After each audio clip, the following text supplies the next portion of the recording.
In 1955, a 12-year-old boy in South Africa decided to try a strange challenge. Every day he would read a new book, regardless of genre or difficulty. At that time, no one thought that this habit would help the boy overcome the difficulties in life. But many years later, it was the habit of reading and constantly learning that helped him become one of the most influential people in the world. Elon Musk is not only famous for companies like Tesla and SpaceX but also for his incredible ability to self-study. He was not formally trained in rocketry but was able to build an aerospace company. He is also not a professional software engineer but taught himself to code as a child. What is Musk's secret? It is the cultivation of qualities of thinking. The ability to self-regulate and perseverance, important skills that help him develop himself and create breakthroughs. But Musk is not the only one who believes that qualities can be trained. James Heckman, an economist who won the Nobel Prize, shares the same view. Qualities such as open thinking, discipline or perseverance are not innate but can be practiced. Another example is Benjamin Franklin, one of the founders of the United States. Qualities are a skill, said James Heckman, winner of the 2005 Nobel Prize in Economics. He believes that qualities of self-regulation, open thinking, and perseverance are skills, and skills can be practiced with appropriate methods and environment. Heckman and C. 2013. A famous example of quality training is Benjamin Franklin, one of the founders of the United States. Specifically, Benjamin Franklin listed 13 qualities that he felt were important. He practiced each quality by creating a progress assessment, and every day he felt he was doing well. He would tick it. Only when there were enough ticks would he move on to the next quality. You can learn more by searching the keyword, Benjamin Franklin Virtues Practice. I myself used to be a lazy person with a limited mindset. But fortunately, thanks to exposure to advanced knowledge from books and YouTube, I have gradually been able to practice discipline and expand my mind. Since then, I have completely changed myself. Knowing that qualities are trainable. An equally important question is, which qualities to practice? In this article, I will analyze in depth 3 quality skills that author Adam Grant mentioned in the book, Hidden Potential. With these 3 skills, I believe we can unlock our full potential to transform from ordinary to extraordinary. 1. Endure discomfort. Sarah Maria and Benny Lewis met at an event for polyglots, people who are proficient in many languages. In just 1 hour of meeting, they were able to converse in Chinese, Spanish, French, English, and even American Sign Language. What a talent for languages! Not really. A little-known commonality of these two is that they both struggled with learning languages when they first started. Until the age of 21, English was the only language Benny could speak. Although he had previously studied German for 5 years and Irish for 11 years at school. Meanwhile, Sarah was told that she did not have a talent for learning Spanish, even though her father came from this country. So why can they change so dramatically from 0 to polyglots? The answer is that they both actively seek discomfort in practice. Specifically, instead of reading an entire textbook, learning 100 vocabulary words and then communicating like many people, they choose to jump right into conversations with native speakers to learn Spanish. Sarah moved to Madrid to live with a local family and communicate in this language. With that change, In just one summer, Sarah was able to master the language that she had given up on for decades in school.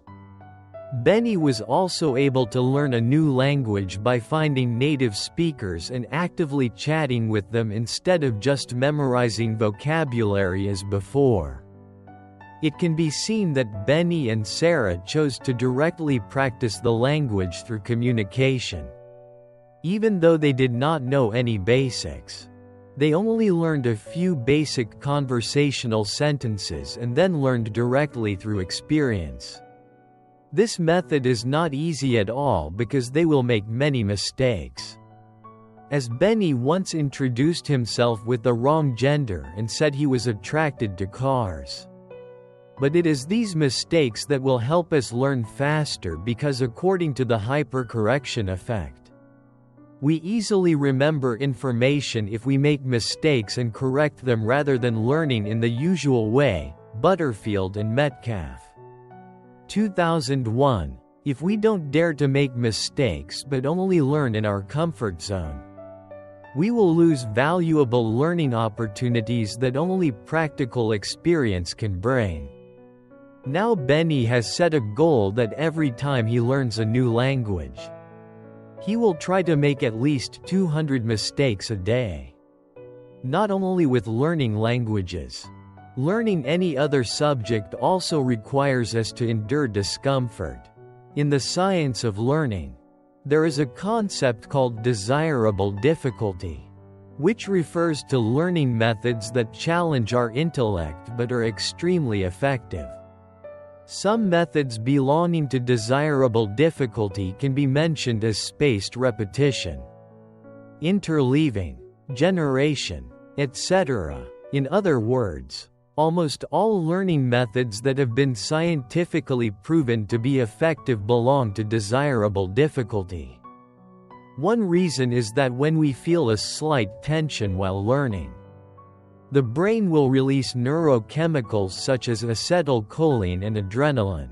These neurochemicals act as a signal to the brain that, this information is important, so we need to remember it. Lila Landowski, 2023. Without this tension, the brain will immediately forget that information like thousands of other pieces of information we absorb every day. Therefore, while learning a skill, if you feel struggling in the process of practicing, rest assured that you are not practicing the wrong way. On the contrary, that's it. In addition, let yourself comfortably make mistakes while practicing because those mistakes will be an opportunity to identify and correct your weaknesses. It is better to make mistakes while practicing than to learn nothing. Right? Furthermore, for me, one of the feelings that is uncomfortable but very necessary for development is to constantly question ourselves. We tend to think according to confirmation bias, which means only absorbing things that fit our previous beliefs. We will often consider an article good when it is consistent with what I have experienced. I am also applying that. And the first reaction when we hear things that are different from what we believe is denial. It is highly likely that some readers, after reading these lines, will also think, nonsense, I don't have this bias. But maturity comes when we dare to give up an old concept to pursue a new, more appropriate one. The feeling of the worldview and beliefs being violated will be very uncomfortable.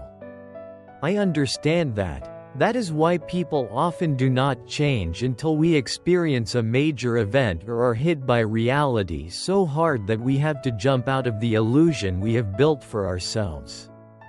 Then we are willing to change.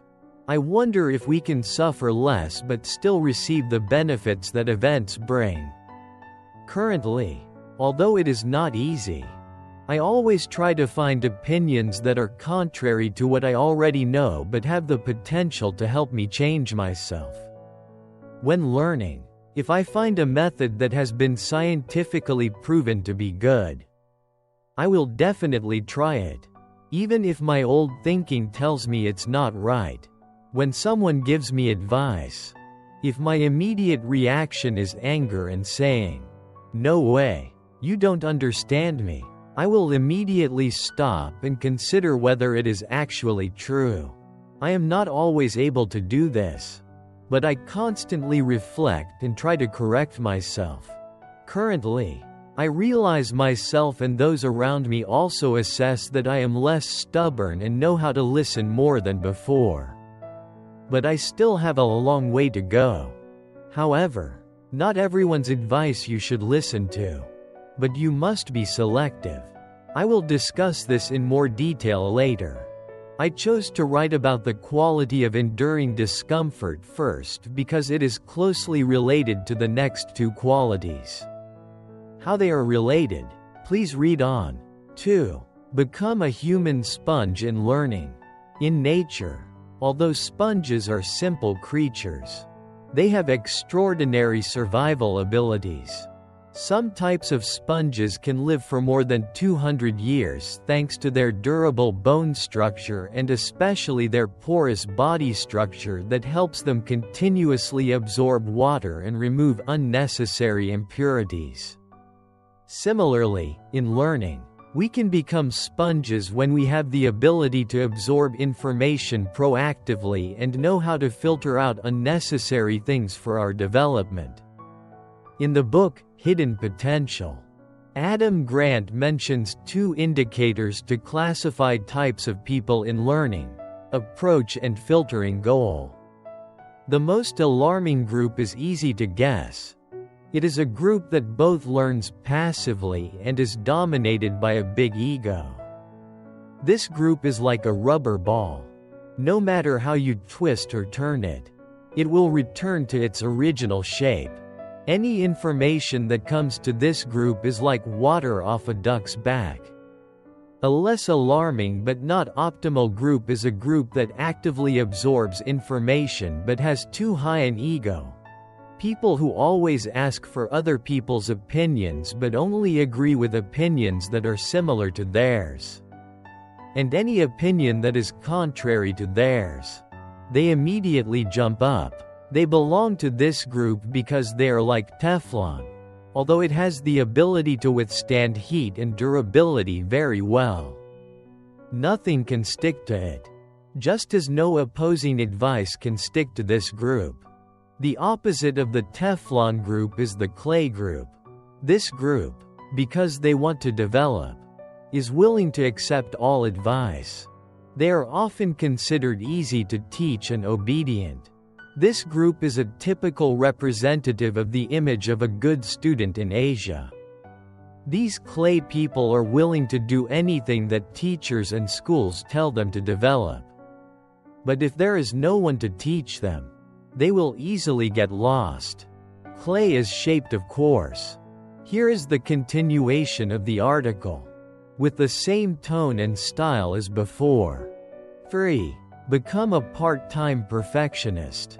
This section is not only for those who consider themselves perfectionists but for anyone who wants to create truly quality products. In short, we cannot be perfect in all aspects of life, no matter how much we want to, because not everything is within our control. Therefore, instead of wanting everything to be perfect, we should choose a few things that we want to be truly perfect and lower the standards for the rest. Tadao Ando, the only architect to win all 4 of the most prestigious awards in architecture, is a prime example of a part-time perfectionist. To build a house that can withstand earthquakes in Japan, Tadao focused on building houses with solid structures and lowered the standards for other elements such as comfort and design style. Ando's designs are also imbued with the spirit of wabi-sabi, the beauty in imperfection of Japan. He left the cement exposed in the walls of many of his buildings, a thing that most modern architects would consider a mistake. However, Endo still meticulously refined the cement so that they are just beautiful enough to blend into the surrounding landscape. And it is this harmony that makes Endo's architecture have a certain closeness to nature. Becoming a part-time perfectionist is also closely related to the skill of enduring discomfort above, because many times with important things, we want everything to be perfect. We don't dare to post an article or video because we keep checking it over and over again to see if there is anything to fix. We do everything because we are afraid that others will do it wrong. This spirit still has good sides because it makes us carefully refine the quality. However, in my opinion, perfection only occurs in the following two conditions. 1. We can control all the events that happen in the world. For example, being able to control the minds of everyone around us so that no one can ruin our plans, or control the weather so that the day of our event must be a beautiful day. 2. We have unlimited time to complete the things we want to do. Although the project only has 1 month to complete, if we find a small error that is not related to the overall result, we can turn the deadline into 1 year to continue working on it. Which is also feasible. But I would like to choose a different approach. Which is that we need to accept the discomfort in choosing a few things to focus on among hundreds of seemingly important tasks, and another discomfort comes from accepting a temporary standard for things we do not prioritize to focus on making perfect the things that are meaningful to us. I myself set separate perfect standards for different tasks. For example, in writing, for articles on social networks, I don't need them to be too perfect, but just need them to be concise, sufficient, and limit spelling mistakes. Such articles sometimes I only write in 10 minutes and then post them right away. But if I write a long article over 1,000 words to post, I can spend a whole month researching and a week to edit it over and over again. If you are wondering whether this article is in the middle, not to the point of spending a whole month, but I also spent a whole week reading and researching it, we can also apply the same spirit to manage our lives. We cannot achieve perfection in all aspects of life, but in each moment, we need to adjust our priorities and accept that some aspects will not be perfect. For example, when I am busy, I will not demand myself to keep a six-pack body, although I still try to exercise at least 10 to 15 minutes a day to ensure health. And during rest, I also try not to force myself to work. In my opinion, the only way to live balanced is to accept imbalance in some areas that I do not prioritize. Above all, I realize that if we truly become a sponge in learning and in life, we cannot be perfect, because the word perfect means that there is no need to improve anything further. And as a learner, I believe that the journey of self-improvement is a lifelong journey. By enduring the discomfort during practice, Sarah Maria and Benny have transformed from two people who encountered difficulties in mastering a second language into people who are proficient in more than 10 languages by becoming a sponge in learning, actively seeking feedback from others and adjusting their strategies. Adam overcame his innate anxiety to become one of the most watched TED Talk speakers. And by cherishing imperfection in design, Tadao Ando has become one of the most prestigious names in the architecture world, even though he does not have any formal degrees. So what about you? Are you ready to start your journey of practicing quality skills?